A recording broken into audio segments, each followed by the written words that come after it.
One gunshot didn't start World War I. It only lit the fuse on a bomb that had been built for decades. Because before the first bullet, Europe had already turned into a trap. Alliances that forced countries to fight, empires scared of collapsing, and armies so huge that once they moved, they couldn't stop. Stay until the end, because the real number one cause isn't the assassination. It's the system that made war almost inevitable. World War I wasn't just a war. It reshaped borders, toppled empires, and changed politics across the planet. So let's break down exactly how it happened, and the top 10 reasons it happened, clear, detailed, and in the order that makes the whole domino effect make sense. How WW1 happened, the domino timeline, June 28, 1914. Archduke Franz Ferdinand, heir to the Austro-Hungarian Empire, was visiting Sarajevo in Bosnia. Bosnia had recently been taken over by Austria-Hungary, but many Slavic nationalists wanted it connected with Serbia. A young nationalist, Gavrilo Princip, assassinated the Archduke.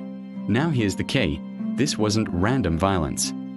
It happened in a region already boiling with identity, empire control, and nationalist movements. Austria-Hungary blamed Serbia and issued a harsh ultimatum, demands so strict that accepting them would reduce Serbia's independence. Serbia accepted many points, but not all. Austria-Hungary declared war on Serbia. And then the trap snapped shut, because Serbia had support from Russia. Austria-Hungary had support from Germany. And France and Britain were tied into alliances and obligations too. Russia mobilized to protect Serbia. Germany saw Russian mobilization as a threat and declared war on Russia. Then Germany declared war on France. To hit France fast, Germany moved through Belgium, because that was part of their strategy. But Belgium was neutral. Britain had promised to protect Belgian neutrality, so Britain entered the war. In weeks, a regional crisis became a world war. So the assassination was the spark, but the real story is the 10 reasons the world was already set up to explode. Top 10 reasons are causes of World War I. 10. A dangerous everyone's armed culture. By 1914, major European powers were building massive armies and weapon stockpiles. Military strength became a measure of national pride. Leaders believed, if we look weak, we'll be bullied. So countries kept upgrading, until fear became normal. Arms build-up equals constant tension. 9. Military plans that force speed over logic. Here is something people miss.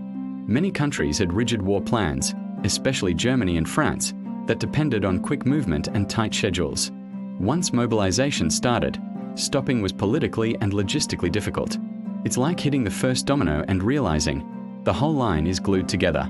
Retention line. And this matters because later you'll see how mobilization basically became a declaration of war. 8. Imperial rivalries, empires competing like businesses. European powers controlled colonies across Africa and Asia. Those colonies meant wealth, resources, and global influence. So nations competed aggressively, especially Britain, France, and Germany. Germany wanted a bigger empire and more status. Older empires wanted to keep dominance. This rivalry fed paranoia. If they grow, we shrink. Empire competition equals mistrust. 7. Nationalism, pride that turns into pressure. Nationalism can unite people, but it can also create intense us vs them thinking. In the Balkans, nationalism was explosive. Serbs, Croats, Bosniaks, and others had competing visions of identity and independence, while empires tried to control them. Across Europe, nationalism also pushed leaders to act tough. Backing down looked like humiliation. Retention line. And when pride becomes policy, one insult can become a war. 6. The Balkans. The most unstable region in Europe. The Balkans were called a powder keg for a reason. The Ottoman Empire was weakening. Austria-Hungary feared losing influence. Serbia wanted to expand. Russia wanted to protect Slavic peoples and expand influence too. Multiple powers had overlapping interests in one small region. So a local incident wasn't local, it pulled in giants. Balkans equals collision zone. 5.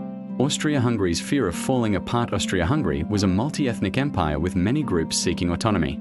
If Serbia grew stronger, it could encourage Slavic groups inside Austria-Hungary to demand independence.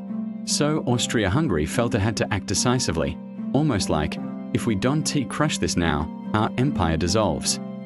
Retention line. This is why the ultimatum was so harsh. It wasn't just anger, it was survival panic. 4. Russia's pressure and strategy. Russia backed Serbia partly for cultural ties, but also for power and access in Eastern Europe. Russia didn't want to look weak again after earlier international setbacks. So when Austria-Hungary moved against Serbia, Russia mobilized to show it would not be pushed around. But mobilization scared Germany, and that leads directly to the next cause. 3. Germany's now or never mindset. Germany feared being surrounded by enemies, especially France in the west and Russia in the east. And Russia was modernizing fast. German leaders believed, if Russia becomes stronger later, we lose our advantage. So there was pressure to act early in a crisis, rather than wait. Retention line. This is where a regional conflict transforms into a continental war. 2. The alliance system, the world's most dangerous group chat. Europe was split into major alliance blocks. Alliances were designed to prevent war through deterrence. But they ended up doing the opposite. They turned a small conflict into a chain reaction. Once one nation moved, allies felt forced to join, because if they didn't, they'd lose trust and security. Think of it like this. One fight breaks out, and everyone has automatic must-respond notifications. Alliances turned Spark Inferno 1, diplomacy failed, because everyone assumed war was manageable. This is the biggest cause, and it's the most chilling. Many leaders believed war would be short, controlled, and winnable. They underestimated modern weapons, logistics, and the scale of mobilized populations. They also believed backing down was worse than fighting. So instead of slowing the crisis, they escalated it. WW1 happened because the system rewarded aggression, punished compromise, and made peace look like weakness. One assassination didn't cause the war. It revealed a world that had been quietly preparing for a war for years. The clean summary. So here's the full chain. Balkans were unstable.